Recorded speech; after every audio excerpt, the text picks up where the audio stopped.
Le festival L'Histoire à venir, conçu et imaginé par la librairie Ombre Blanche, le théâtre Garonne, l'université de Toulouse-Jean Jaurès et les éditions Anacarsis, avait lieu du 22 au 26 mai 2024 autour de la thématique pour cette 7e édition Au nom de la loi. Vendredi 24 mai, François Molins, magistrat et professeur de droit à l'Institut catholique d'études supérieures, procureur général de la Cour de cassation de 2018 à 2023, visage de l'antiterrorisme lors des attentats entre 2012 et 2018, était à la librairie Ombre Blanche pour la présentation de ses mémoires Au nom du peuple français, paru chez Flammarion. Un récit qui plonge le lecteur et la lectrice au cœur de l'institution judiciaire à laquelle il s'est dédié 46 ans durant. L'échange était mené par Aurore Gaillet, juriste à l'université Toulouse 1 Capitole.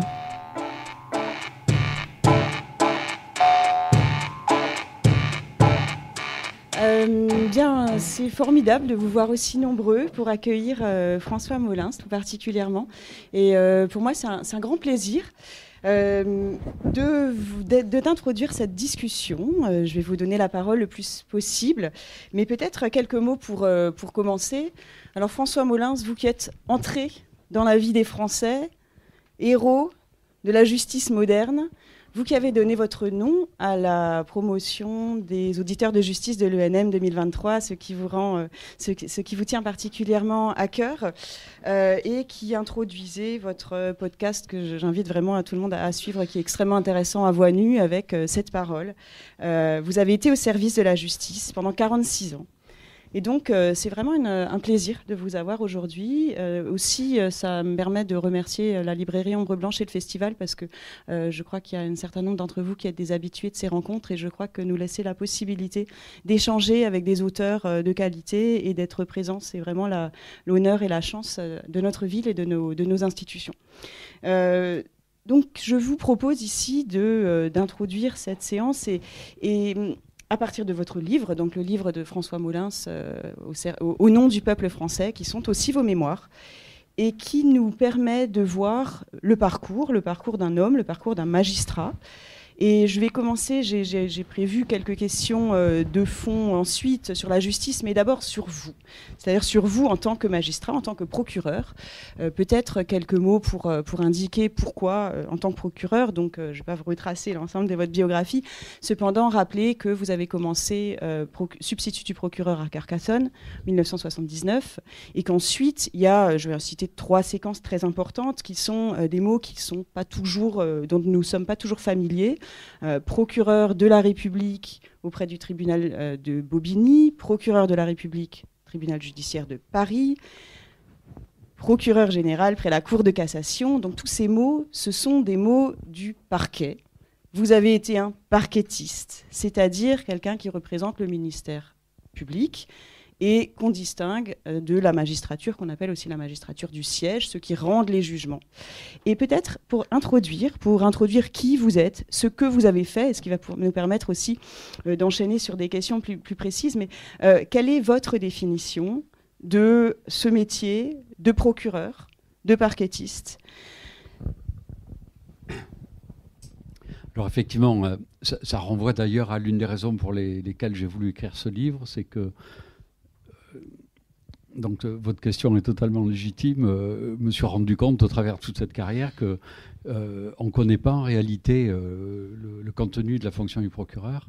Et je raconte dans mon livre en riant le nombre de fois où on m'a appelé votre honneur, monsieur le président, monsieur le juge.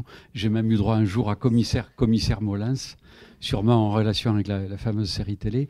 Donc en fait, je pense que les citoyens ne connaissent pas la fonction. Et ils ont déjà du mal à distinguer entre un juge et un procureur.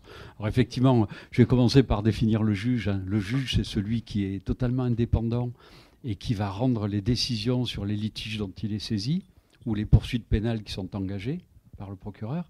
Le procureur, en France, c'est aussi un magistrat. Ce n'est pas le cas dans tous les pays. Il y a certains pays où c'est un fonctionnaire. En France, c'est un magistrat. Et donc, étant magistrat, comme le juge, même si sa fonction est différente, il y a les mêmes exigences éthiques et déontologiques qu'il doit respecter. D'ailleurs, on est régi par les mêmes obligations déontologiques et par le même statut. Donc le procureur, il a une fonction particulière. Il est là pour veiller à l'application de la loi. En réalité, c'est un représentant de la société. Et son travail, je vais essayer de le dire de la façon la plus synthétique possible parce qu'en fait, il a des tas de missions. Son travail, c'est d'abord de mettre en œuvre la politique pénale qui est décidée par le gouvernement et plus particulièrement par le garde des Sceaux. Donc de ce côté-là, il est soumis à l'autorité hiérarchique du garde des Sceaux qui peut lui donner des directives pour mettre en œuvre la politique pénale du gouvernement. Et à côté de cette fonction de mise en œuvre et de conduite de la politique pénale, il a une mission différente qui est celle on appelle ça en droit exercer l'action publique. En réalité, c'est une activité qui consiste à s'occuper d'affaires individuelles et qui l'amène à diriger l'activité de tous les policiers et tous les gendarmes. Donc il dirige la police judiciaire. C'est lui qui va statuer et qui va décider de l'orientation à apporter à chaque procédure de police et de gendarmerie, qu'il s'agisse d'un crime, d'un délit ou d'une contravention. S'il décide de classer, les choses vont s'arrêter là. Il peut décider de classer sous condition quelqu'un qui a fait quelque chose de pas trop grave et qui acceptera de se soumettre par exemple à une cure ou qui conduisait son permis, qui acceptera de passer le permis ou de régulariser la situation en souscrivant une assurance. Il peut décider de poursuivre devant une juridiction pénale. Ça pourrait être par exemple le tribunal correctionnel ou la cour d'assises.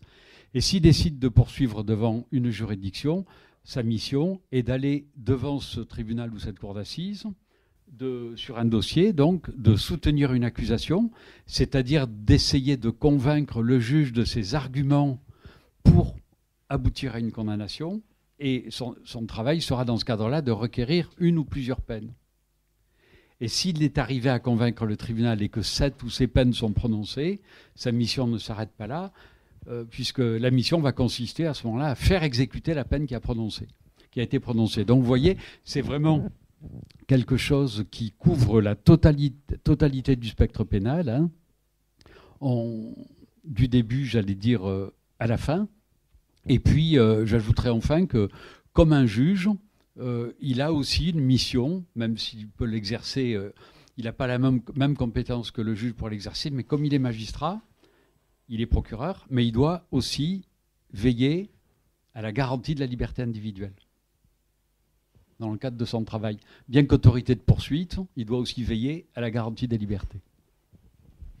Merci beaucoup. Je pense que ça nous permet un petit peu de voir. Je vais vous poser pas mal de questions sur cette fonction, notamment sur vos implications peut-être tout à l'heure en termes de terrorisme, puisque c'est aussi dans ce cadre-là que le commissaire Molins a été connu. Mais d'abord, quand on lit votre livre, pour ceux qui ont pu le lire, au fil des pages, on se dit que vous avez été guidé par une éthique du magistrat. Tout au long, il y a une cohérence dans ces mémoires. Et on se dit, voilà, c'est des valeurs incroyables auxquelles vous avez tenu, cette éthique du droit, mais aussi cette éthique du travail collectif qui revient énormément. Cette passion, alors je ne sais pas parmi vous, mais ceux qui l'ont lu, mais une vie de sacerdoce en réalité. On voit la passion, mais on voit le sacerdoce, on imagine sorti de la séquence des attentats de Nice, vous avez enfin 3 jours de vacances, vous êtes perdu dans la montagne, mais non, là, attentat Saint-Étienne-de-Rouvray, vous devez en dernière minute quitter les vacances, rejoindre votre affaire, et vous le faites finalement. On va y revenir sur ces questions, mais l'une des questions que je voudrais vous poser pour commencer, c'est cette conviction, cette éthique qui vous tient 46 ans de magistrat, vous la tenez d'où ? Vous la tenez, alors j'ai 3 clés que je retrouve dans le livre, mais je vais vous laisser me répondre. Je commence par votre foi. J'enchaîne par la montagne, parce que c'est aussi... Alors, dans l'interview avec Caroline Brouet, vous expliquez la différence entre... Alors, pourtant, je fais beaucoup de montagnes aussi, mais vous préférez la montagne, puisque vous préférez l'escalade à la randonnée. La montagne importante qui vous a aussi permis d'emmener des équipes, qui vous a une espèce de team building par anticipation. Et puis, là, je le pose de manière un petit peu triviale peut-être, mais vous avez aussi des maîtres. Pierre Truche, qui vous a précédé sur pas mal de fonctions, Jean-Louis Nadal, même chose. Donc voilà, cette conviction, cette éthique, D'où elle vient? Quel est votre guide? Bon, alors moi d'abord, ce métier, c'est pas une vocation. C'est pas une vocation, en fait, c'est un choix raisonné. Je savais pas du tout que je serais magistrat. J'ai passé un bac littéraire. Je suis allé en droit, sans trop savoir où j'allais, mais comme je savais pas ce que je voulais faire, le droit ouvre tellement de portes que c'était intéressant. Et je me suis aperçu rapidement que j'avais beaucoup d'intérêt pour le droit et les questions juridiques. Et petit à petit, je me suis donc orienté sur ce métier. J'ai compris en réalité que c'était ça qui était fait pour moi, et que c'est ce métier-là que je voulais exercer, parce que c'était un métier effectivement au service du droit et au service des autres, au service de la justice. Donc il y a certainement à la base une passion, j'allais dire, pour la justice, je crois, et pour cette dimension d'un métier qui, je dis toujours, c'est pas un métier qui est mieux que les autres, mais c'est un métier qui n'est pas tout à fait comme les autres. Parce qu'on est en permanence dans l'humain, on est en permanence en situation de décision, on décide tout le temps dans ce métier-là, et avec le risque effectivement permanent de se tromper. Et on peut se tromper. Moi, je sais que je me suis trompé à plusieurs reprises. J'allais dire, c'est aussi dans l'ordre des choses, parce qu'on est en lien avec de l'humain, mais la justice est humaine, et ce facteur erreur, il est permanent, j'allais dire, dans le cadre des décisions qu'on peut prendre. D'autant que le droit, c'est aussi devenu quelque chose de très compliqué.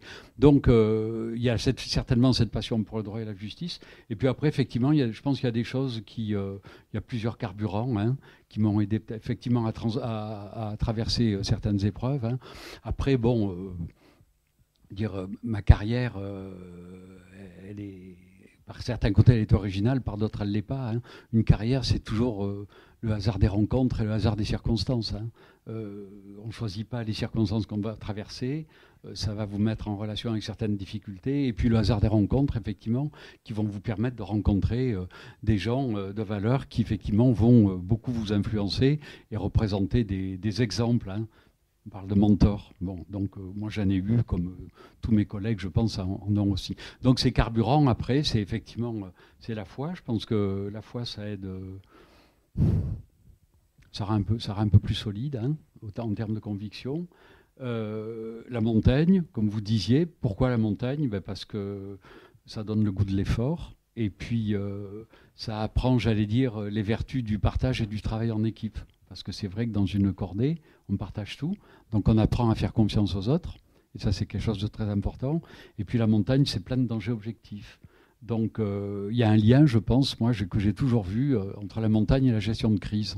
En montagne, on est confronté à des dangers objectifs. Il faut prendre des décisions. Et quand on les prend, il vaut mieux prendre les bonnes décisions et les prendre en gardant son sang-froid. Et le sang-froid, effectivement, on en a aussi besoin dans la gestion de crise. Et puis, il y a un dernier carburant, peut-être que j'évoquerai, qui est très important, surtout pour le parquet. Le juge, souvent, il est tout seul. Il est dans un office de plus en plus individuel, surtout aujourd'hui, avec les problèmes de moyens qu'a connu la justice. Mes collègues du siège statuent dans la majorité des dossiers tout seuls. Le parquet, c'est pas ça du tout. Le parquet, c'est un fonctionnement collégial. Et le parquet, c'est une équipe. C'est une équipe dans laquelle il y a beaucoup de partage, beaucoup d'entraide et beaucoup de solidarité. Et effectivement, le troisième carburant, c'est celui-là, c'est le courage collectif qu'on peut avoir quand on fonctionne en équipe et qui rend en réalité beaucoup plus fort que si on fonctionnait en individuel tout seul, avec ses forces, mais aussi ses faiblesses et ses fragilités. Donc le courage collectif, c'est quelque chose de très important pour traverser des épreuves comme ça, qui peut vraiment transcender les énergies et les fonctionnements de chacun. Travailler en équipe, mais que vous avez cherché partout. C'est-à-dire que quand on vous lit, vous l'avez cherché au sein de votre équipe, mais même quand il n'y avait pas forcément de travail en équipe, quand on lit le livre, on voit dans des situations de crise où il n'y a pas seulement le juge, il y a aussi les services de l'État, les services, dans les moments des attentats, il y a le RAID, il y a les ministères. Donc ce travail en équipe, en fait, si on le lit, et je trouve que pour nous, c'est un modèle aussi, vous l'avez cherché au sein de l'équipe, vous l'avez cherché à l'extérieur avec d'autres services, puis vous l'avez cherché sur le terrain, en tissant du lien. C'est-à-dire vous êtes allé sur le terrain, vous êtes allé écouter. Et est-ce que ça, c'est pas non plus une clé finalement? Alors ça rajoute au sacerdoce, j'ai envie de dire, parce qu'il faut y aller. C'est peut-être aussi la conséquence d'un trait de caractère que j'ai. Je ne suis pas venu pour trop parler de moi, mais moi en fait, je déteste fonctionner dans le conflit. J'aime pas le conflit. J'aime pas ça. Il y a des gens qui s'y complaisent. Moi, je ne m'y complais pas du tout et je ne suis pas du tout à l'aise dans le conflit. Donc, j'ai une personnalité qui fait qu'effectivement, j'ai plutôt toujours bien travaillé avec les gens avec lesquels j'ai eu à travailler, que ce soit en interne avec le parquet ou alors avec tous les acteurs et les partenaires avec lesquels on peut travailler, que ce soit les préfets, les policiers, les gendarmes, l'éducation nationale. Donc, j'ai peut-être été aidé par mon tempérament qui me poussait effectivement et qui m'ont peut-être aidé plus facilement à travailler avec les autres. Peut-être un mot sur vos grands mentors, parce que parfois, je trouve que c'est intéressant quand on a d'autres mémoires, d'autres juges, on s'inscrit dans les pas, on n'est pas seul, vous êtes pour nous un modèle, mais vous vous inscrivez aussi dans les pas de d'autres qui ont pu être des modèles pour vous. Ouais, alors il y a quelqu'un, moi, qui m'a toujours... vous évoquez Jean-Louis Nadal, mais Jean-Louis Nadal, il est toujours là, c'est plutôt une sorte de grand frère, hein, avec une figure souvent rassurante et très conseillante. Mais certainement, moi, je pense que le magistrat qui m'a le plus marqué, c'est quelqu'un que j'ai connu quand j'étais en formation à l'École nationale de la magistrature, qui à l'époque était directeur des études, qui s'appelait Pierre Truche. Alors pour le grand public, Pierre Truche, pour ceux qui ne le connaissent pas, c'est quelqu'un qui a fait sa carrière tout le temps au parquet, sauf à la fin où il a un parcours un peu bizarre parce qu'il a fini premier président de la Cour de cassation. C'est la seule fonction qu'il a exercée au siège, alors qu'il a fait tout le reste au parquet. Et c'est quelqu'un qui s'est vraiment, qu'on connaissait déjà dans la profession, hein, depuis longtemps. C'est quelqu'un qui est vraiment apparu au grand public à l'époque de l'affaire Barbie. Vous vous souvenez, le dossier qui a été jugé à Lyon, c'est le premier crime contre l'humanité qui est jugé en France. Hein, quand il a fallu juger Klaus Barbie, qui avait raflé les petits-enfants de la maison d'Isieux pour les envoyer en Allemagne, et avec la Gestapo de Lyon, qui avait fait arrêter des tas de gens et torturer. Donc Pierre Truche, c'est celui qui a porté l'accusation dans ce dossier. Et c'était quelqu'un qui, effectivement, avec qui j'ai eu à travailler à plusieurs reprises, qui a été véritablement au carrefour de ma carrière, parce qu'à 2 reprises, il m'a proposé d'aller sur des postes qui ont en réalité aiguillé ma carrière. Et c'est ça le hasard, hein, qui fait qu'il y a des postes que j'ai acceptés. Et c'était quelqu'un, effectivement, qui avait des exigences éthiques très élevées de la profession qu'il avait, avec beaucoup d'humanisme, un respect très fort de la procédure, hein, qui considérait que la procédure, ce n'était pas que des questions de forme, effectivement, comme vous le disiez hier au Théâtre Garonne, c'est là pour protéger les libertés, et qui surtout avait eu des exigences très fortes sur le respect de la dignité des gens, quoi qu'ils aient fait. C'est-à-dire que pour lui, même le criminel le plus abouti, qui avait pu commettre la chose la plus horrible qui soit, il avait des droits, il fallait les respecter, et il fallait respecter sa dignité. Et il a toujours fonctionné comme ça. Donc des idées, j'allais dire, d'humanisme qui étaient extrêmement fortes dans le cadre de son travail. Merci. Et ensuite, j'aimerais bien vous interroger sur une question qui revient systématiquement. Il y a eu une marque de fabrique, François Molins. Cette marque de fabrique, l'une des marques de fabrique, au-delà de cette éthique, de cette conviction, ça a été votre communication de crise. Alors peut-être pour le rappeler, à l'époque où vous êtes procureur de la République près du tribunal judiciaire de Paris, le tribunal judiciaire de Paris a des compétences nationales en matière de terrorisme. Manque de bol pour vous, j'allais dire, c'est l'époque 2011-2018 où il y a toute la séquence des attentats en France, en commençant par l'affaire Mera que nous connaissons bien à Toulouse, jusque, voilà, on ne va pas les terminer, mais y compris les attentats de 2015, y compris Nice 2016. Et on voit comment se forge une méthode, une manière de communiquer. Alors vous expliquez à quel point c'est important de communiquer, puisque ça permet de rendre intelligible finalement ce qui est fait, de porter la parole publique, de l'incarner. Mais pour vous, il y a, pour ceux qui... Alors je crois que vous avez fait 55 communiqués de presse en 2000. Donc on imagine, en plus de tout ce qu'on doit faire, il faut aller se présenter devant les médias pour communiquer sur ce qui est fait, souvent sous le coup de l'émotion. On comprend bien qu'à des moments, vous êtes dans une atmosphère de stress intense, de trac, d'émotion vous-même. Vous avez découvert le Bataclan, vous êtes entré à Charlie Hebdo. Mais si on reprend vos communiqués, ils ont toujours ce ton, finalement instructif, intelligible, d'un ton neutre, objectif, où vous dites « je qualifie pénalement les faits ». Voilà, je prends votre parole, mais cette communication, on voit à quel point elle est importante et peut-être vous allez pouvoir nous en dire quelque chose de plus.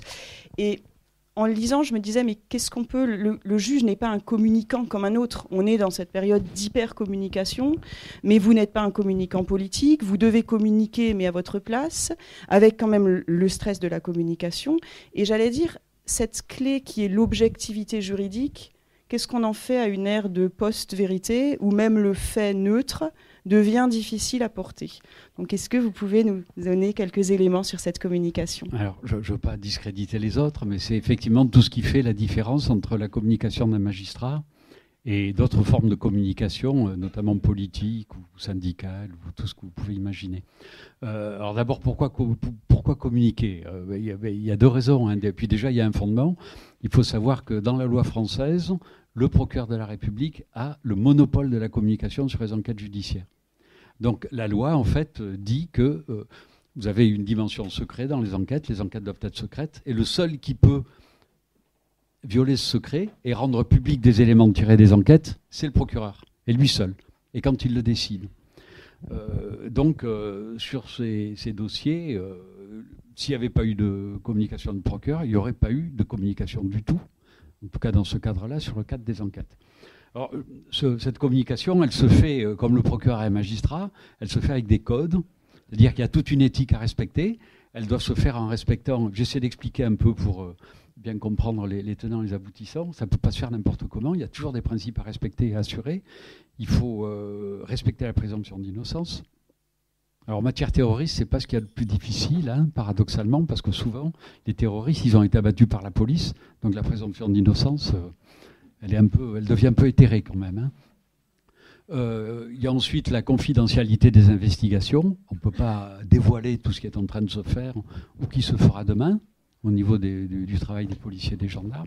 Et puis enfin, il faut respecter la dignité des victimes. C'est-à-dire qu'on ne peut pas s'autoriser, par exemple, à aller donner des détails scabreux sur des scènes de crime ou sur les blessures subies par tel ou tel, alors que la famille n'est même pas au courant. On ne peut pas faire ce genre de choses. Donc en réalité, à l'époque, il y a quelque chose qui, moi, m'a paru relever de l'évidence. J'avais communiqué dans quelques dossiers avant, plus ou moins bien, avec plus ou moins de succès, parce que c'est quand même un exercice qui est difficile et dangereux, surtout. C'est plein de choses trappes.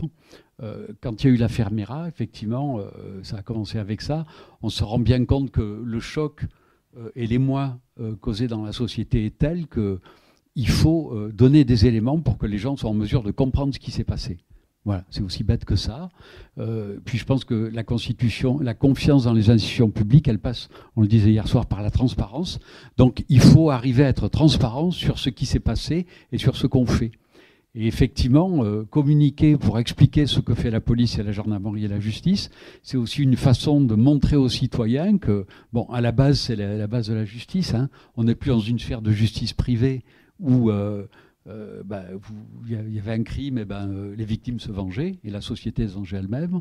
On est dans un pacte où on a confié à l'État la charge d'assurer la sécurité et de constater les infractions et de trouver les coupables. Donc ce genre de communication, ça sert aussi à montrer que le système fonctionne, que la police et la justice font leur travail, et ça sert, je pense que c'est très important en termes de com, ça sert à dire les choses et à nommer les choses avec leurs mots, avec les expressions et les termes qui conviennent. Donc communiquer, ça relevait de l'évidence, et on l'a fait. On a bien fait de le faire parce que si on ne l'avait pas fait, d'autres l'auraient fait à notre place. Ils ne l'auraient pas fait en respectant les mêmes codes, c'est certain. Donc je pense qu'on l'a fait. Et on a répété cet exercice chaque fois, en essayant effectivement de traduire de la façon la plus objective ce qui s'est passé, sans mentir. Ça, je pense qu'on y est arrivé. On n'est jamais menti. On peut certainement nous faire des reproches. Et petit à petit, on nous a dit, en réalité, c'est venu après l'affaire Mera, et tout de suite après Charlie Hebdo, les journalistes ont commencé à nous dire, et les gens ont commencé à nous dire qu'on rassurait. Et cette dimension rassurée, dès lors, c'est quelque chose qu'on a aussi intégré, et on l'a tellement intégré que ça a d'ailleurs pu nous amener à... Alors, c'est pas du mensonge par omission, ça serait un peu fort, mais parfois, je reconnais que ça a pu nous amener à éviter de dire certaines choses pour ne pas en rajouter sur le climat anxiogène que percevaient nos concitoyens. Et ça aussi, je pense que ça a été quelque chose d'utile parce que je crois que les gens, tout le monde se souvient de ce qu'ils faisaient le 13 novembre au soir, hein, en général. Hein. C'est vraiment des choses qui ont marqué.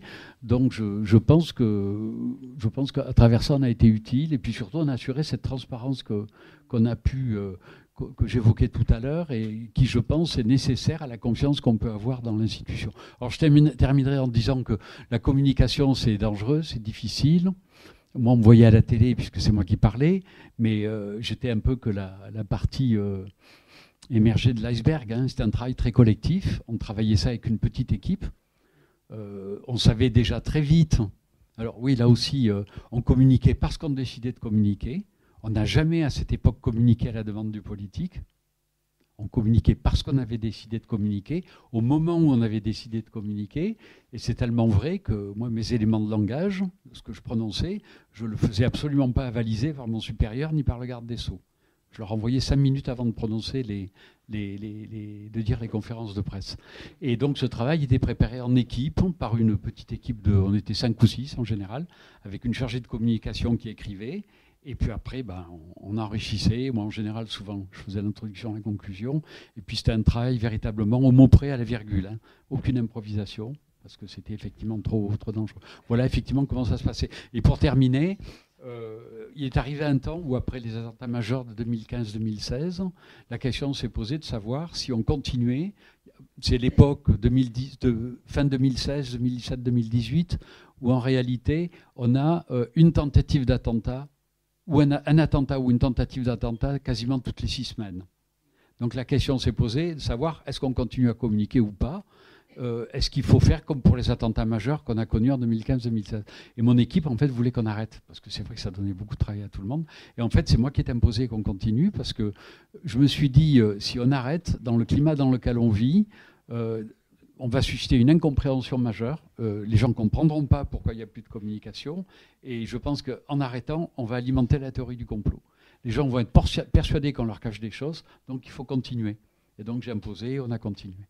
Ça veut dire que vous avez continué pratiquement jusqu'à la fin de vos fonctions. Jusqu'à fin 2018. Mon dernier, je crois que c'est le dernier, je crois que c'est le point près sur l'attentat de l'Opéra, au mois de mai 2018. Et à ce moment-là, 2018, vos fonctions sont progressivement, ou en tout cas ces fonctions antiterroristes, sont progressivement transférées au parquet national antiterroriste. Et en vous écoutant, je me demande, est-ce que ça s'est arrêté, ce type de communication en période antiterroriste et d'attentat en 2018, c'est-à-dire avec vous? Est-ce que le parquet national antiterroriste a repris un certain nombre de vos méthodes? En tout cas, voilà, c'est vrai que alors on reste en vigilance terroriste, on reste avec la communication. Qu'est-ce que c'est devenu l'après-communication, Molins? Mon successeur, le procureur national antiterroriste, a fait des points presse sur le gros attentat commis, mais en réalité, je ne sais pas si on peut vraiment bien comparer les deux exercices parce que ce sont deux époques différentes.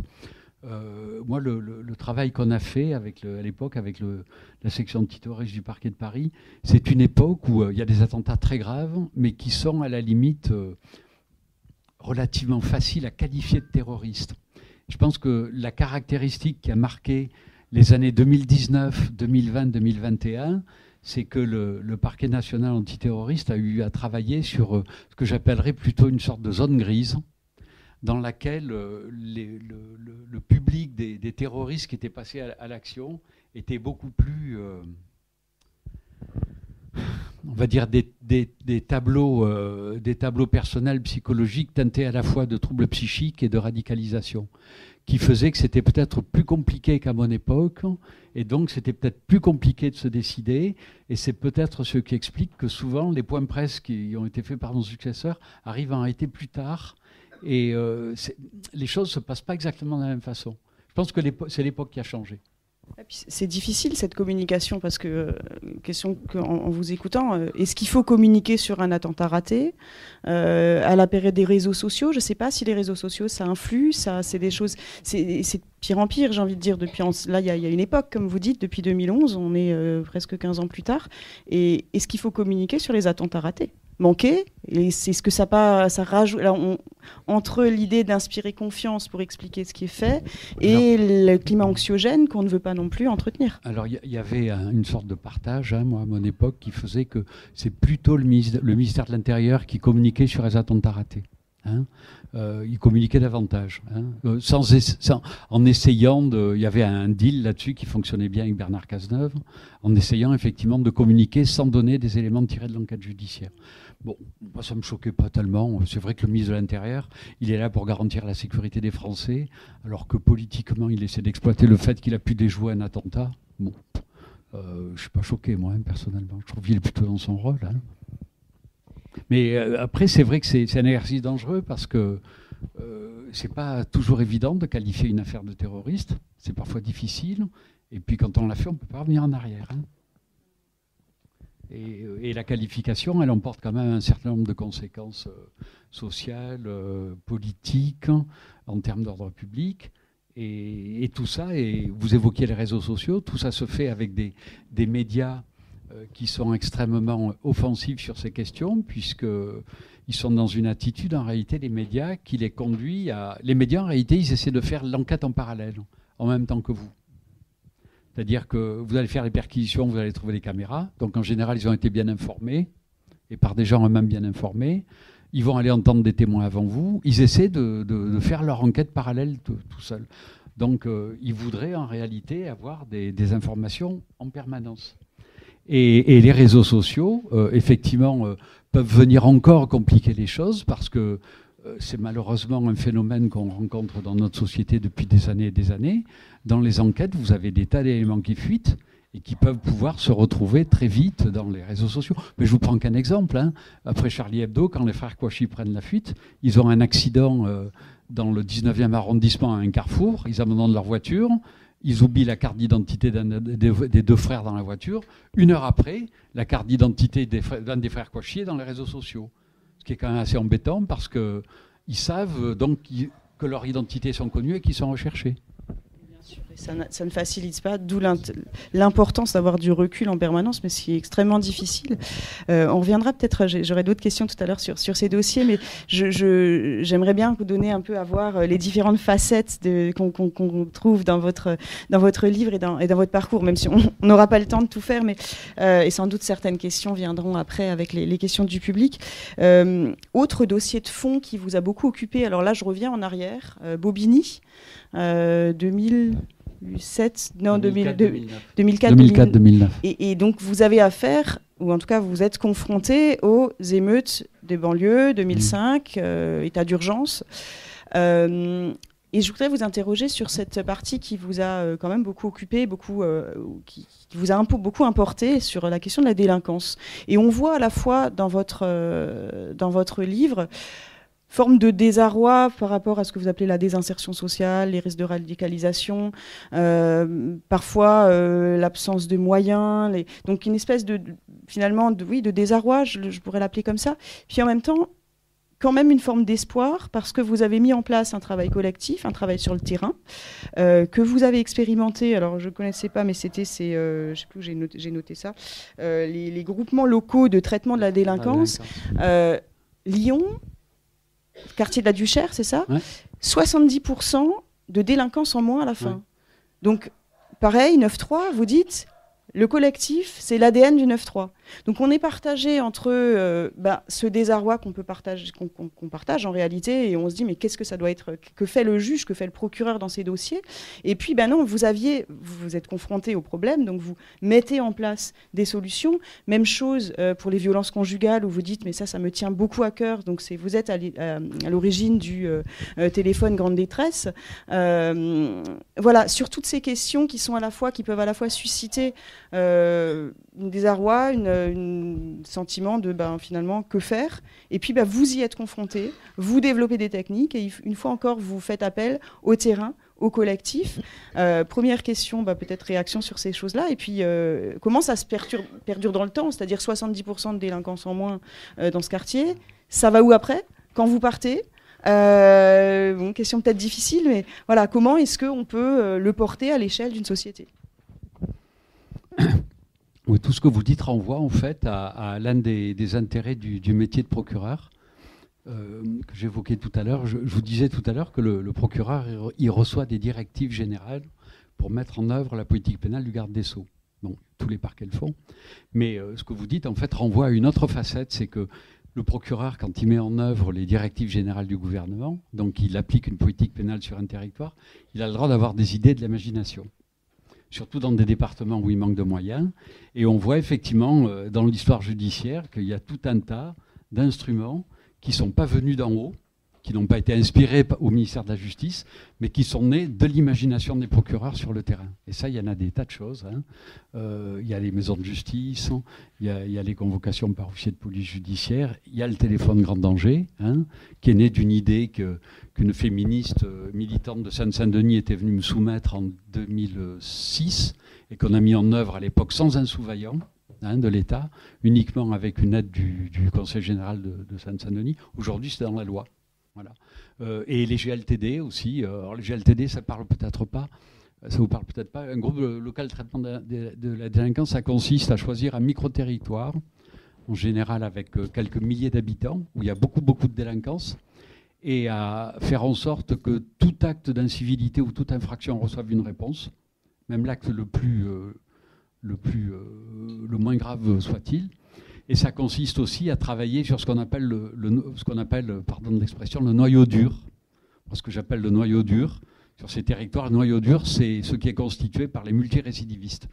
Donc le groupe en général, quelques dizaines d'individus qui en fait pourrissent la vie du territoire et qui reviennent sans arrêt devant la justice en récidivant. Voilà. Donc c'est des territoires en réalité où on essaie de travailler des dispositifs, où on essaie de faire du fond, donc de la dentelle, d'aller au fond des choses. Et l'expérience montre qu'avec de l'énergie, et même si on manque parfois de moyens, on peut effectivement arriver à des choses.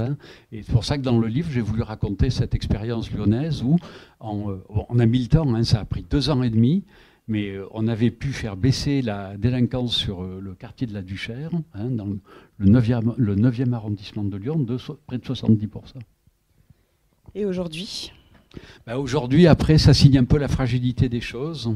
Ça pose des questions en termes de, on ne peut pas employer les grands mots, c'est la question de la pérennité des politiques publiques. Et c'est un peu une des faiblesses, j'allais dire, de l'action publique et de l'action administrative, qui fait que vous pouvez avoir des territoires, des départements, tout ce que vous pouvez imaginer, dans lesquels effectivement il y a des choses extrêmement intéressantes qui se font et qui, à un moment donné, vont s'arrêter, tout simplement parce que le titulaire du poste va s'en aller. Alors des fois, le titulaire change et l'action, elle va quand même continuer parce que le successeur va la poursuivre, mais il peut aussi y avoir des cas, malheureusement, dans lesquels le successeur n'a pas la même énergie, n'a pas les mêmes convictions, et il y a des choses qui peuvent s'arrêter. Donc ce problème de la pérennité des politiques et de l'action publique, c'est quelque chose de très important, et sur lequel on n'est peut-être parfois pas assez vigilant.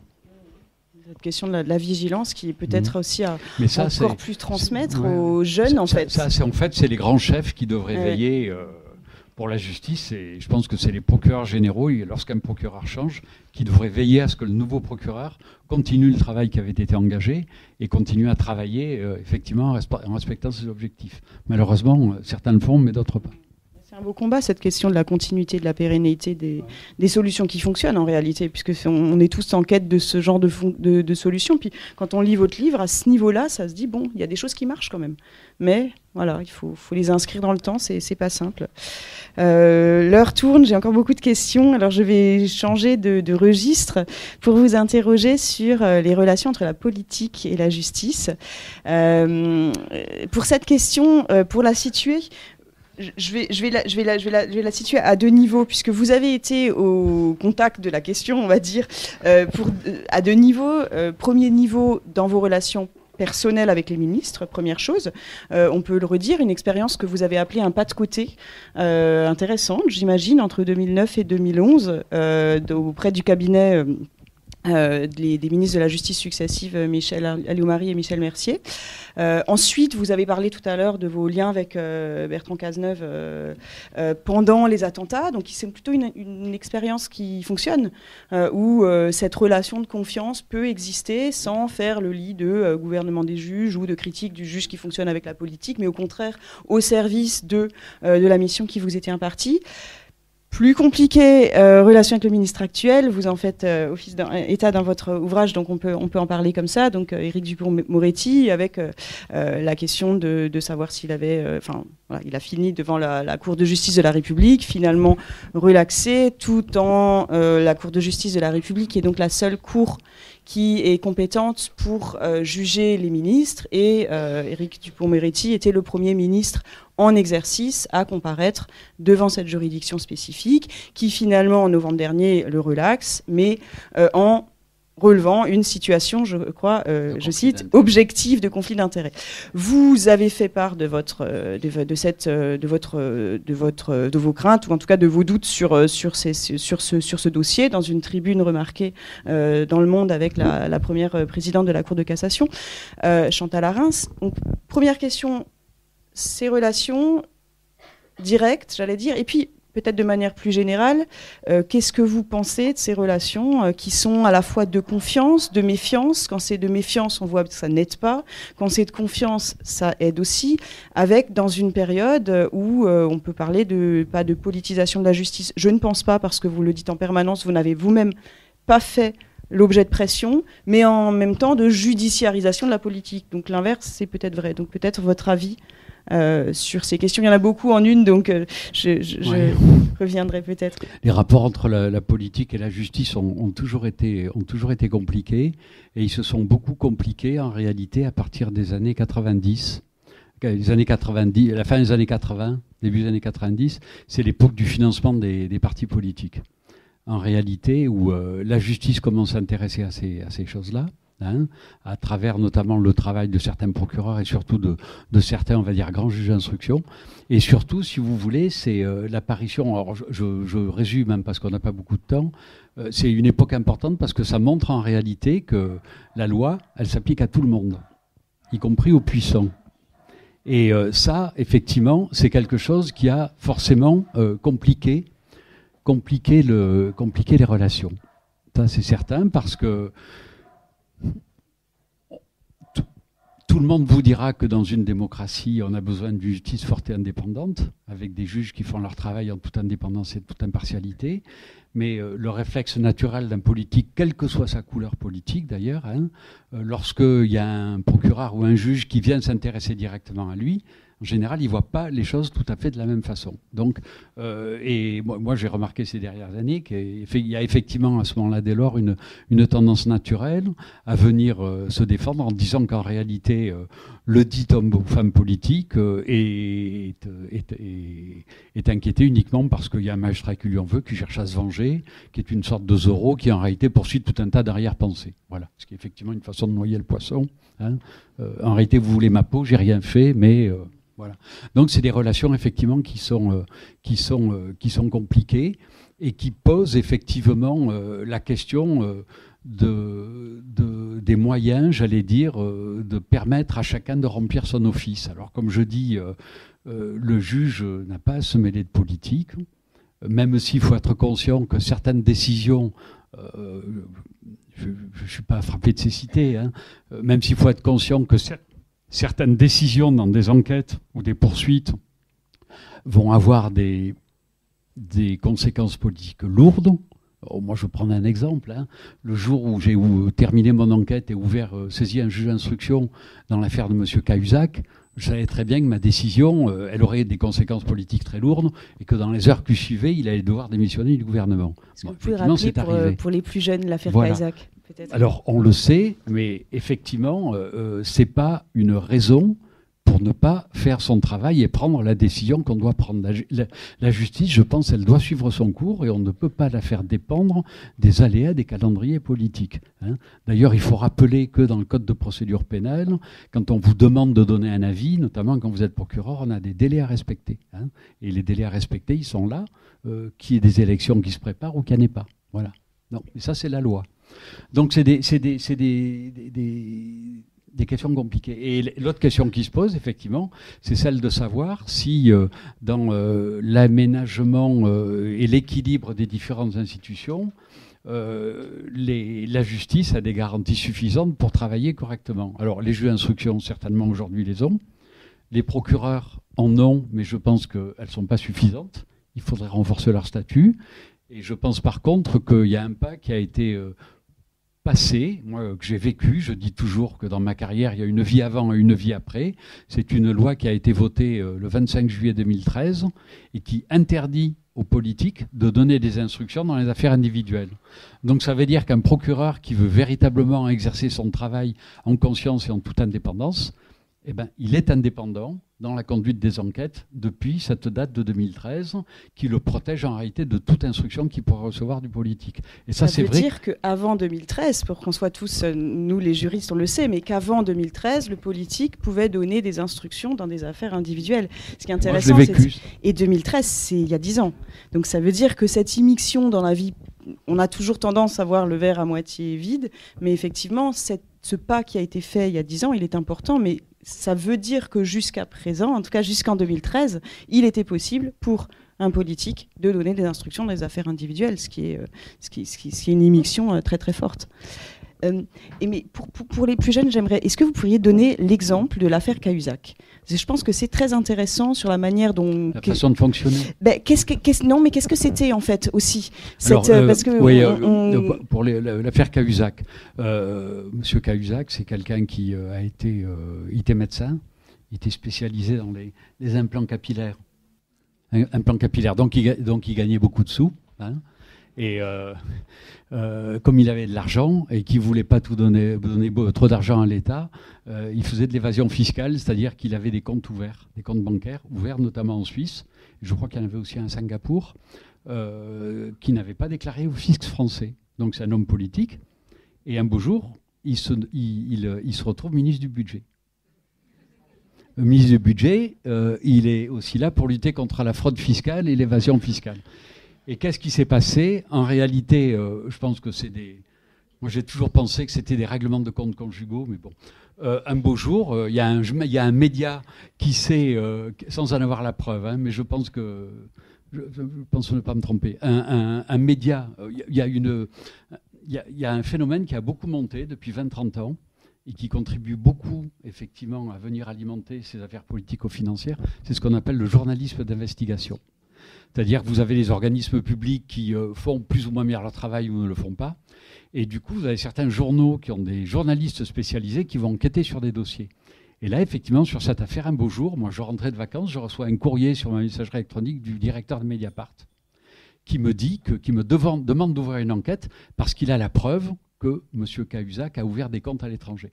Et quelques jours avant, M. Cahuzac, accusé, effectivement, parce qu'il y a toute une polémique publique, était allé dire devant l'Assemblée nationale « Je vous jure, les yeux dans les yeux », je reprends sa formule, que je n'ai pas de compte bancaire à l'étranger. Voilà. Donc je reçois ce courrier. Vous êtes à ce moment-là procureur de la Paris. République de Paris. Voilà. Et donc effectivement, j'ai compris que si je ne faisais rien, on ne saurait jamais la vérité. Donc en réalité, comme Mediapart avait à sa disposition un enregistrement sonore qui était censé retracer une conversation entre un monsieur, on disait monsieur Cahuzac, et son conseiller financier, j'ai ouvert une enquête, au début, on pourrait dire une enquête d'environnement, et surtout j'ai fait expertiser l'enregistrement pour savoir si on pouvait penser, si on pouvait attribuer la voix du locuteur à monsieur Cahuzac. Et lorsque l'expertise a été rendue, eh ben, j'ai saisi un juge d'instruction, qui était d'ailleurs Renaud Van Riebeeck, qui est décédé il y a quelques jours. Voilà. Il s'occupait du dossier. Donc voilà l'affaire Cahuzac. Alors c'est sûr, quand vous avez des dossiers comme ça, et ça signe aussi la difficulté de la posture du procureur, quand vous recevez ce type de courrier qui vous demande ce genre de choses contre un ministre, vous êtes dans une situation qui est compliquée. Parce que de toute façon, quoi que vous fassiez, vous serez critiqué. Si vous ouvrez, on va vous accuser, effectivement, vous mettez en cause un ministre du gouvernement, c'est jamais neutre. Et si vous ne faites rien, si j'avais rien fait, on m'aurait accusé de protéger le gouvernement. Donc dans tous les cas, de toute façon, vous êtes et vous serez critiqué. Donc ce n'est pas en fonction de ça qu'on va se décider. Après, il faut faire son travail. Ouais. Faites votre travail. Et effectivement, le journalisme d'investigation est à la base de tout un tas de dossiers politico-financiers qui sont apparus ces dernières années et qui posent effectivement la question effectivement de que doit faire le procureur par rapport à ce genre de choses. Et on revenait sur des questions de communication tout à l'heure, mais là, finalement, c'est plutôt un point positif puisque ça vous aide quelque part, parce que sans Mediapart, à ce moment-là, vous n'auriez pas eu cet enregistrement. Mais d'un autre côté, il faut évidemment se méfier, parce que sinon, on reçoit de la communication dans tous les sens. Vous avez raison, c'est une question de discernement. Vous pouvez recevoir des dénonciations qui paraissent purement fantaisistes. On ne va pas aller faire d'enquête sur des choses comme ça. Mais quand vous recevez des dénonciations qui reposent sur un travail qui a l'air sérieux, avec des éléments qui sont recoupés, des éléments qui sont à peu près probants, le procureur, c'est un peu un chasseur, hein, excusez-moi. Il est là pour rechercher les infractions et les faire constater.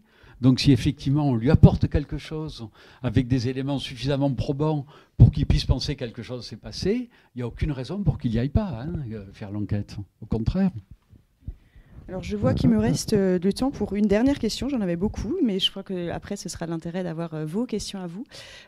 Pour finir comme dernière question, après ces 46 ans de carrière dans la justice, toutes ces différentes étapes, et puis évidemment vous restez très actif puisque vous continuez à donner des cours, vous êtes très en lien avec l'École nationale de la magistrature, vous êtes engagé dans l'association Parlons Démocratie, donc vous restez avec un œil sur votre époque.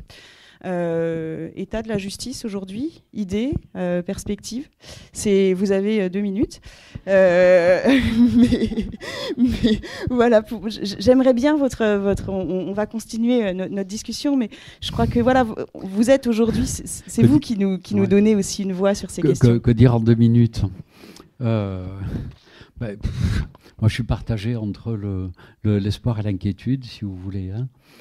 Parce que l'espoir, parce qu'on a commencé à avoir des moyens, ça c'est bien, il faut reconnaître que les moyens qu'a obtenu le ministre et le gouvernement ces dernières années, c'est bien, mais on sait d'ores et déjà que ça ne sera pas suffisant.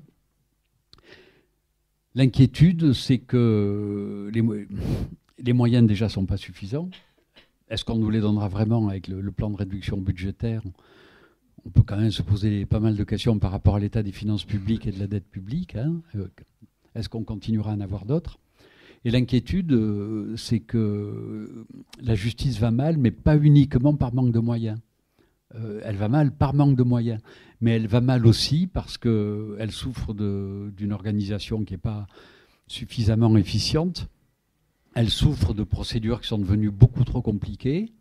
Elle souffre d'une accumulation de compétences, puisque pour résumer les 30 dernières années, les pouvoirs publics ont, si vous voulez, accumulé les réformes et les nouvelles compétences sur la justice sans lui donner forcément les moyens de les mettre en œuvre. Je dis tout ça en résumé.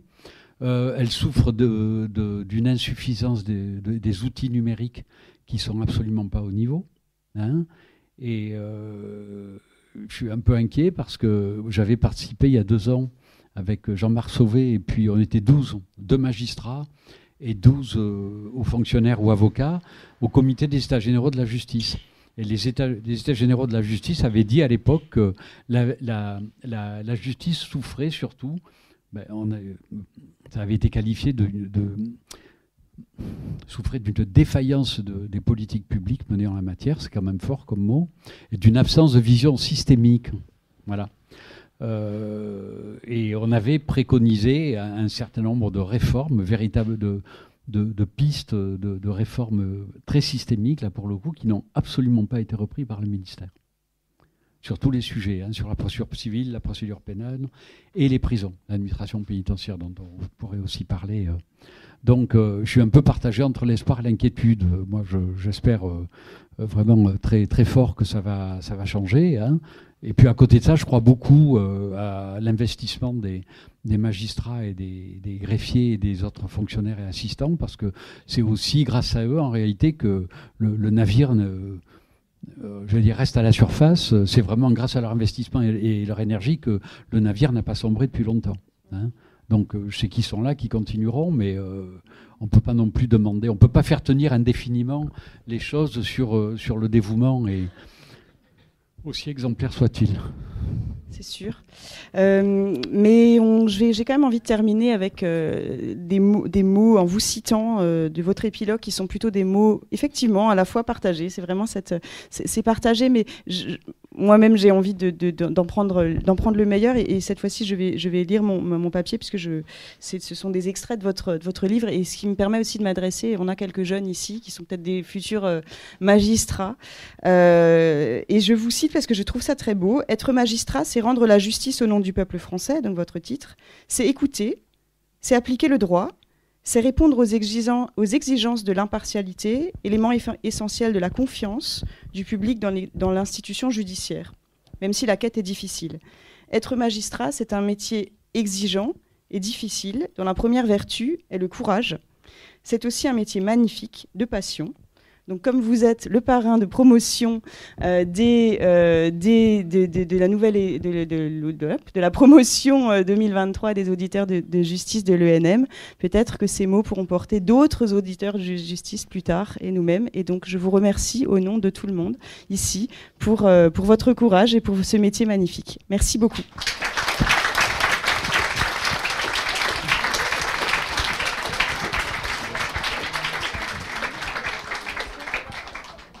Et donc, nous avons le temps pour quelques questions ici. Alors, il y a un micro qui va circuler, qui est ici. Oui, j'ai une question sur les relations entre les justices internationales. Est-ce que ça s'améliore? Est-ce que ça piétine? Est-ce que vous pouvez nous en parler?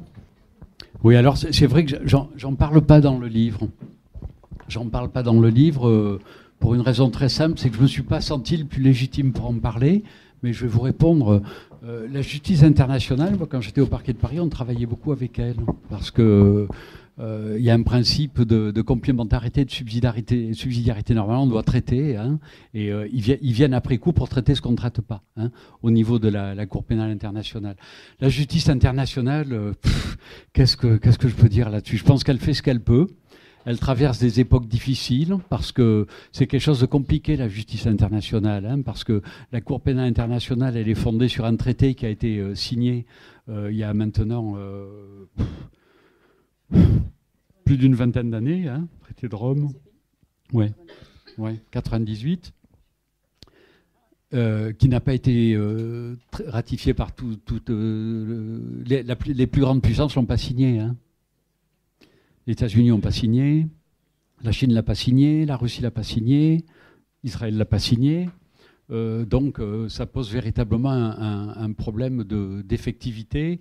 Elle a eu à un moment donné une activité qui a été très concentrée sur la zone africaine, hein, ce qui lui a valu un certain nombre de reproches de gens qui lui ont dit qu'en réalité, finalement, elle s'intéressait à ce qui était le plus facile à traiter et qui lui permettait aussi de fermer les yeux sur ce qui pouvait se passer dans d'autres pays. Donc c'est un sujet qui est effectivement très compliqué, mais je pense que il y a des choses qui fonctionnent peut-être pas très bien, parce qu'il faut savoir que le modèle de procédure qui a été retenu pour la Cour pénale internationale, c'est pas du tout le droit continental, c'est la common law. Donc c'est des procédures qui durent des années et des années, hein, où c'est le juge qui fait tout. Le procureur en fait a extrêmement peu de pouvoir, hein. Le juge arbitre tout. Mais il faut qu'elle soit là et qu'elle fasse son travail, parce que je pense que son office aussi, c'est de montrer que toutes les nations, quelles qu'elles soient, elles sont en situation d'égalité devant le droit international humanitaire. Et le droit international humanitaire, hein, c'est-à-dire tout ce qui va régir effectivement le droit des conflits armés notamment, il est fondé sur un certain nombre de principes, hein, qui doivent être respectés et qui sont, j'allais dire, intangibles, quels que soient les pays concernés. Donc c'est un véritable défi qu'ils ont en ce moment, aujourd'hui. Après, je ne veux pas rentrer et évoquer des dossiers particuliers qui sont plus ou moins polémiques, hein, même plus que moins, mais c'est un vrai sujet. Voilà. Donc c'est une juridiction qui est complexe, dont le fonctionnement est compliqué, qui n'a pas rendu beaucoup de décisions, pour les raisons que j'évoquais tout à l'heure, parce que ça prend un temps fou. C'est une justice qui coûte très cher, qui requiert beaucoup d'énergie, mais il faut qu'elle soit là et qu'elle progresse. Voilà ce que je peux vous dire. Merci pour tout ce que vous avez dit. J'ai deux questions. Est-ce que vous croyez réellement que l'indépendance du parquet a une chance d'aboutir réellement? Est-ce que vous pensez que l'inspection générale de la police nationale pourrait être dirigée par autre chose que des gens de la police exclusivement?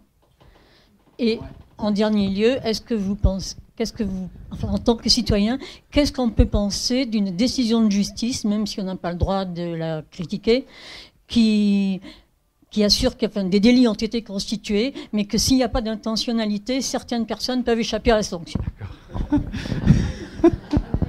Bon, alors la première, il y a 3 questions.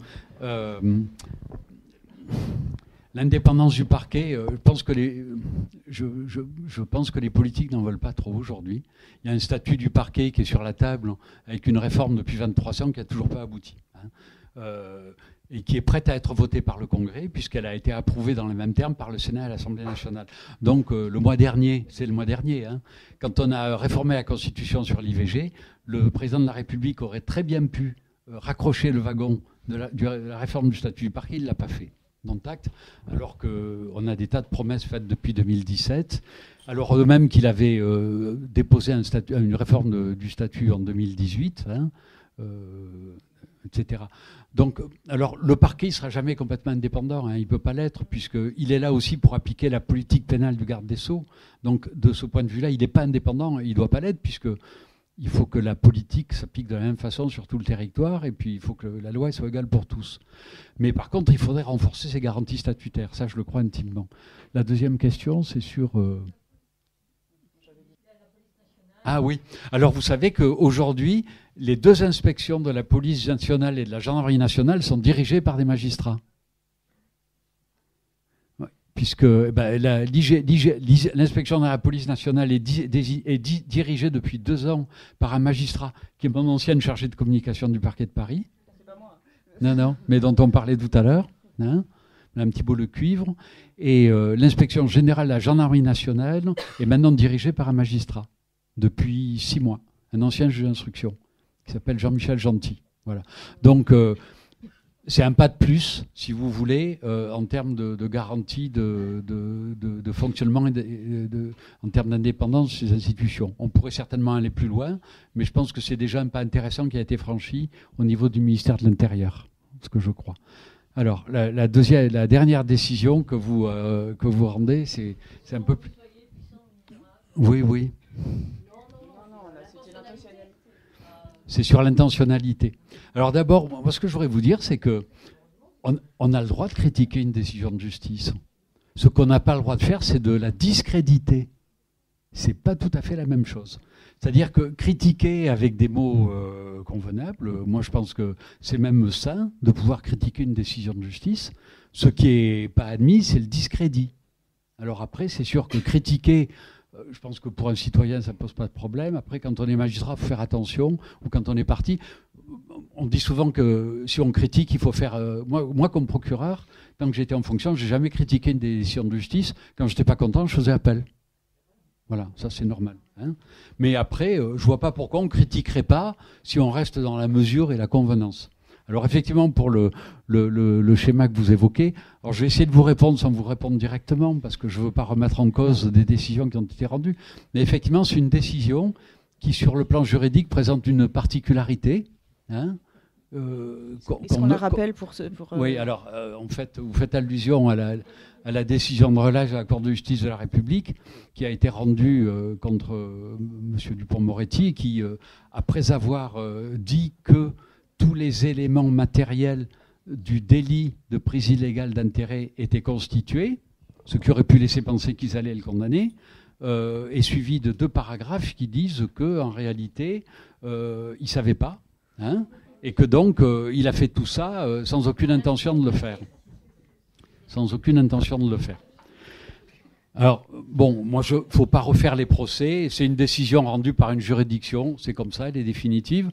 Tout ce qu'on peut dire, c'est que c'est un peu curieux sur le plan juridique parce que cette décision, elle est contraire à une jurisprudence de la Chambre criminelle à la Cour de cassation qui remonte à décembre 1905 et qui a toujours considéré qu'en matière d'atteinte à la probité, et notamment donc de conflit d'intérêt ou d'ingérence, parce qu'à l'époque, c'est comme ça qu'on appelait ce délit, l'intentionnalité, l'intention était caractérisée par le seul accomplissement des faits matériels. Donc si on accomplit fait matériel, c'est qu'on a l'intention de le commettre. Voilà, c'est ça. Donc si vous voulez, bon, dont acte. Hein. Pourtant, cette décision, comme je dis, moi le procureur général n'a pas fait de pourvoi, et je pense que j'aurais fait comme lui. Je pense que j'aurais pas fait de pourvoi. J'essaie de vous expliquer pourquoi. Ça va m'amener à sortir du sujet, à venir sur la CJR. Parce que la Cour de justice de la République, c'est une juridiction qui est très particulière, qui est critiquée depuis très longtemps, parce que ces délais sont trop longs, parce qu'on sépare les ministres et les non-ministres sont jugés par 2 juridictions différentes, donc vous pouvez avoir des contrariétés de décision, on l'a déjà vu plusieurs fois, parce qu'il n'y a pas de droit d'appel, parce que les victimes ne peuvent pas se constituer partie civile, et elle est composée bizarrement au niveau du jugement. Alors d'abord, vous avez une commission des requêtes, c'est elle en fait qui décide de poursuivre ou pas, c'est pas le procureur général. C'est une commission des requêtes qui est composée de 2 conseillers à la Cour de cassation, 2 conseillers d'État, 2 conseillers à la Cour des comptes. Après ça, le juge d'instruction, c'est des gens de la Cour de cassation qui vont instruire le dossier. Et puis la plus grosse particularité, c'est que si ça vient en audience pour être jugé, la formation compétente pour juger, c'est 15 personnes. Vous avez 3 juges professionnels qui sont des conseillers à la Cour de cassation, et puis vous avez 6 députés et 6 sénateurs. Donc, je suis désolé, mais c'est une juridiction, pour moi, qui est politique, avec le risque de rendre des décisions politiques. Donc je pense qu'un pourvoi, effectivement, M. Hetz, il a raison, un pourvoi n'aurait servi à rien.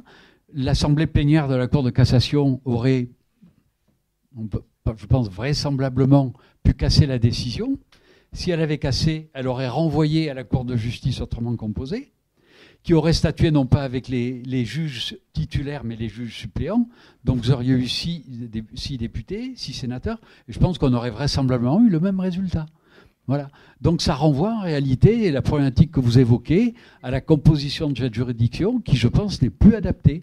Et d'ailleurs, elle est même si peu adaptée que je rappelle que le président de la République avait présenté en 2018 une réforme constitutionnelle qui visait à la supprimer et a donné à la Cour d'appel de Paris la compétence pour juger les ministres et les non-ministres.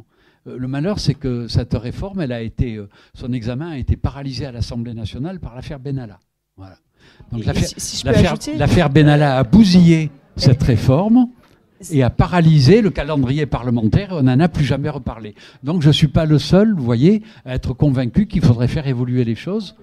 Mais depuis le départ, enfin depuis très très longtemps, c'est-à-dire que des projets je m'immisce en tant que constitutionnaliste, mais des projets de révision et de suppression, il y en a déjà en 2012 et 2013, et pour le moment, ils n'aboutissent pas. Mais je ne vais pas monopoliser la parole, mais en tout cas, mais c'est ces questions qui sont... Et on en parlait hier dans le débat. Comment juger les ministres, comment juger les politiques? Le débat d'hier soir nous a amené dans les procès Trump. On a ce même genre de questions, de savoir comment juger les politiques. Je pense que ce n'est pas spécifique à la France. En revanche, la spécificité de cette composition, effectivement, elle est dans notre constitution française, et ça fait partie des projets permanents où on considère qu'ils vont être réformés, qu'ils vont être supprimés, mais qu'il y a toujours un moment où on s'arrête en chemin. Donc la question, ce sera quand? Et pour rebondir sur votre question, moi je sais qu'il y a des tas de prétoires de cours et de tribunaux aujourd'hui, où il y a des tas d'avocats aujourd'hui qui utilisent cette décision pour dire moi je demande à bénéficier du traitement, et du même traitement, et je vous demande de relaxer mon client parce que c'est pareil, il n'avait pas l'intention de faire le délit qu'il a commis. Oui, bonjour. Moi je voudrais vous dire 2 choses. Dans la lecture de votre livre, je comprends bien qu'il y a beaucoup de pudeur, mais on sent votre épouse qui vous a aidé. À la lecture de votre livre, si vous voulez, il y a une personne dont on n'a pas parlé là, mais qui est votre épouse, parce qu'on la sent très, très là, si vous voulez, et que, voilà, donc on voit un très beau, c'est un bel exemple de partenariat. Donc ça, c'était le premier point que je voulais aborder, enfin, c'est dire. Non, mais je confirme. Voilà. Et c'est quelque chose qui rend ce livre encore plus humaniste. Enfin, vous voyez, on voit bien qui vous êtes, quoi. Voilà, éthique et humaniste, c'est vraiment les 2 points.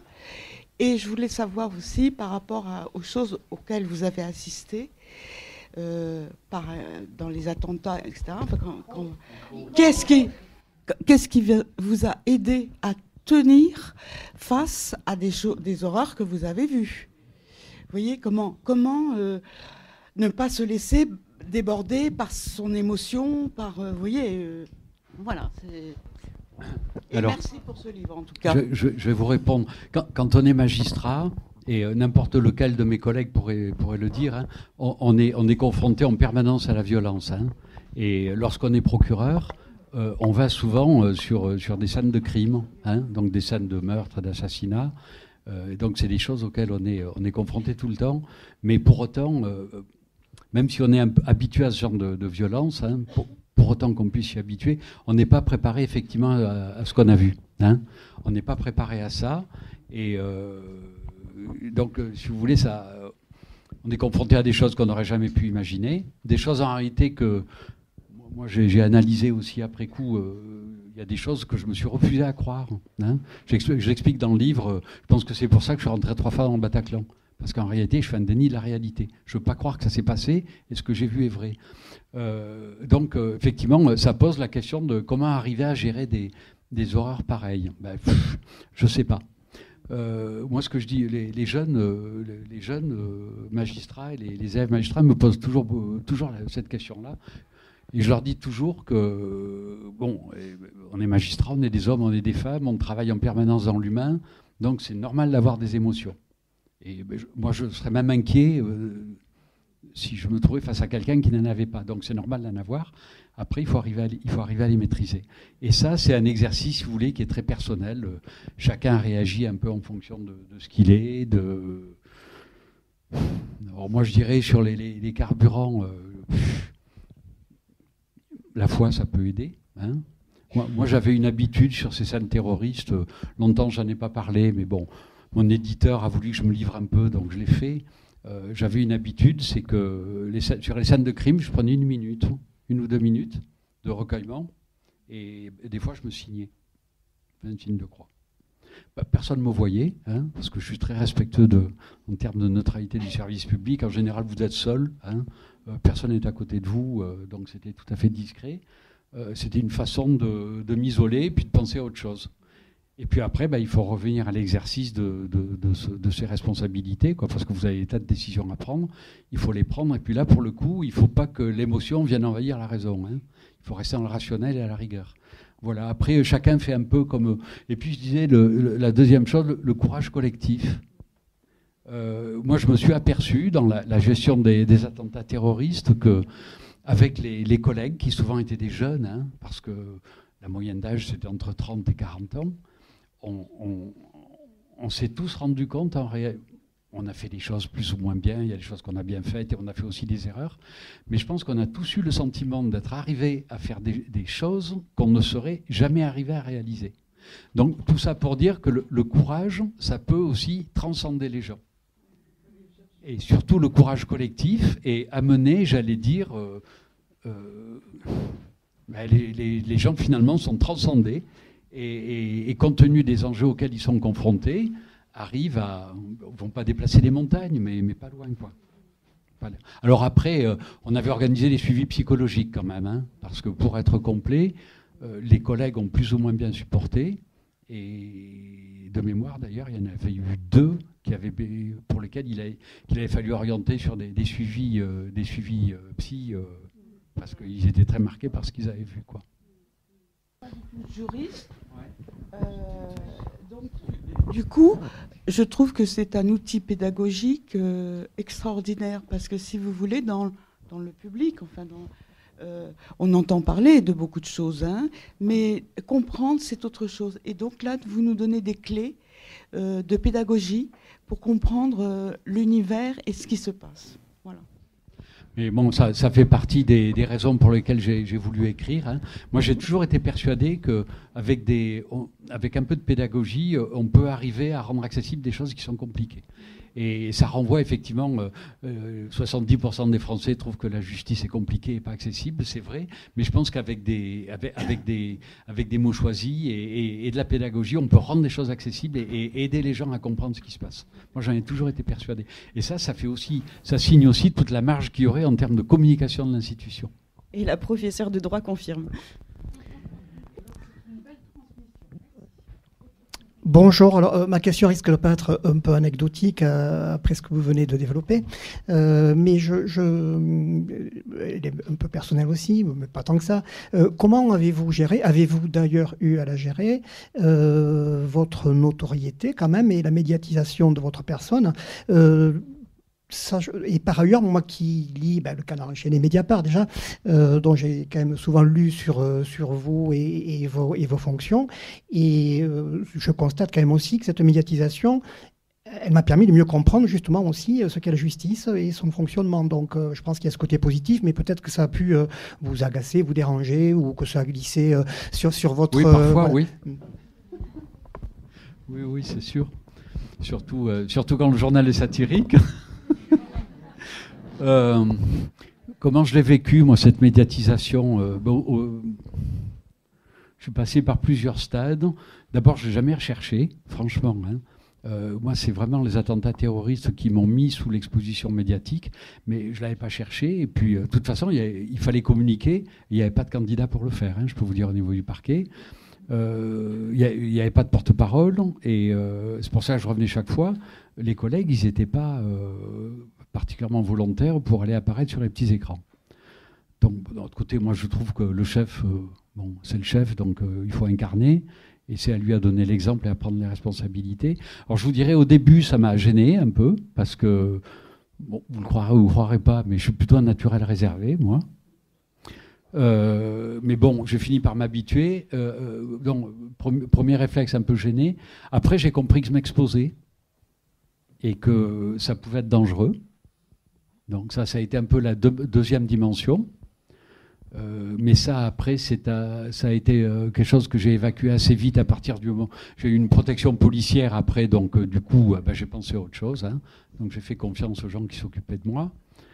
Et puis, la troisième chose, c'est que j'ai fini par m'habituer, quoi. Voilà.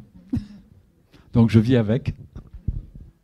Oui, bonjour. On écoute aussi aux portes des prisons et je voulais savoir par rapport au nombre de prisonniers, de personnes emprisonnées, 3/4 d'hommes, 2 tiers d'hommes, 1 tiers de femmes, 75 897 personnes derrière les barreaux en France en 2024.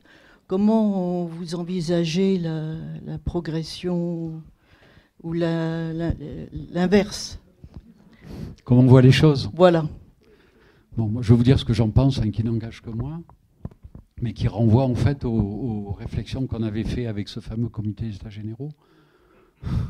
Je pense qu'on ne s'en sortira pas uniquement. Alors, je ne dis pas qu'il ne faut pas construire de prisons nouvelles. On a besoin de plus de places de prison. Moi, personnellement, je pense qu'on ne réglera pas ce problème uniquement en construisant des places supplémentaires. Parce que des prisons, on en construit depuis les programmes Chalandon, depuis la fin des années 70, et on s'aperçoit qu'en réalité, plus on construit de prisons, et plus la population pénitentiaire augmente. Voilà. Alors encore une fois, c'est pas pour ça. Il faut construire des prisons parce qu'on a une véritable problématique de dignité des conditions de détention. On a des gens qui sont à 3 par cellule. Il y a, je sais le nombre de milliers de matelas, de gens qui couchent sur des matelas installés par terre. Tout ça, c'est pas normal. La France, d'ailleurs, a déjà été condamnée plusieurs fois par la Cour européenne. Donc, c'est pas normal que dans un pays civilisé, une démocratie comme la France, il y ait des conditions d'indignité comme ça dans les prisons. Il faut lutter contre ça. Je pense que construire des prisons ne suffira pas parce qu'en réalité, il faudrait plus travailler sur la politique suivie et la dimension réinsertion. Voilà. C'est-à-dire, moi, je suis personnellement persuadé qu'il faudrait beaucoup plus développer des politiques on a connu ça à une époque de contrôle judiciaire socio-éducatif et beaucoup développer des programmes de probation avec des contrôles beaucoup plus suivis et beaucoup plus rigoureux des gens, notamment à la sortie de prison, pour éviter la prévention de la récidive. Et je crois qu'on est dans un système en ce moment qui n'est pas bon, qui n'est pas sain. C'est quelque chose qu'on traîne depuis... J'ai connu ça quand j'étais arrivé comme directeur de cabinet en 2009. Depuis 2009, on a en France, donc ça fait 15 ans, un stock de peines à exécuter qui se situe en permanence entre 90 000 et 100 000 peines de prison, d'emprisonnement. Voilà, donc c'est totalement ingérable. Donc c'est des peines qui ont été prononcées sans mandat de dépôt, parce que vous avez 2 circuits pour aller en prison. Hein. Vous passez en comparution immédiate, vous passez devant un tribunal correctionnel qui peut vous envoyer en prison tout de suite avec un mandat de dépôt. Et puis après, vous avez les peines de prison qui vont être exécutées après. Donc ce stock, on le traîne depuis des années. Et vous avez des juridictions, j'en connais notamment des grandes dans la région parisienne, où comme on n'y arrive pas, vous avez ce qu'on appelle, je ne devrais pas dire des choses comme ça, mais je le dis quand même parce qu'il n'y a pas de raison que ça ne se sache pas. Vous avez des campagnes de purge où quand au bout de 2 ans, 2 ans et demi, vous vous rendez compte que la peine n'a pas pu être exécutée, et on va la classer. Donc ça veut dire quoi ça? Ça veut dire qu'on est dans un système dans lequel il n'y a plus d'effectivité de la sanction qui a été prononcée, et s'il n'y a pas d'effectivité, il ne peut pas y avoir d'exemplarité. Et je pense qu'on est dans... Tant qu'on n'aura pas retrouvé cette effectivité, cette exemplarité de la peine, on ne s'en sortira pas. Il faudrait effectivement des peines, peut-être, en tout cas, si c'est prononcé, ça doit être exécuté. On ne peut pas fonctionner comme ça. Et des dispositifs de probation beaucoup plus musclés. C'est ça qu'on avait proposé avec le comité des États généraux, mais on n'a pas du tout été suivi. Pas du tout. Et c'est avec tout ça, je pense qu'on arriverait à mieux prévenir la récidive. Voilà. Voilà ce que je peux vous dire en résumé, en effleurant le sujet. Je crois qu'on n'aura de toute façon pas épuisé tous les sujets toutes les questions qu'on souhaiterait vous poser. Je crois qu'il faut qu'on s'arrête ici pour laisser la possibilité de signer l'ouvrage éventuellement et vous remercier.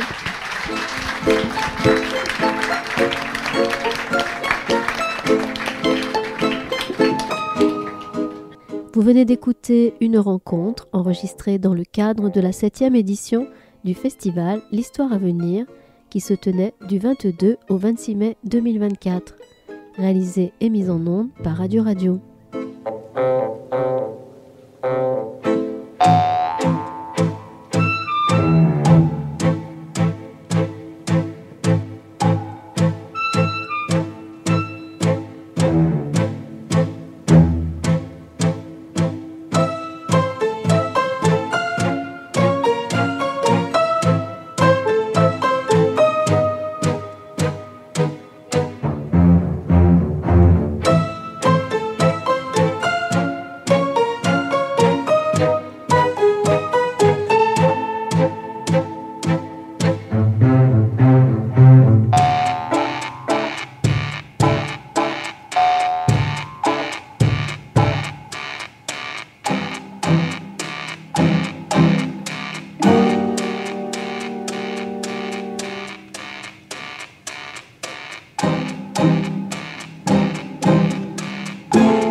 Thank you.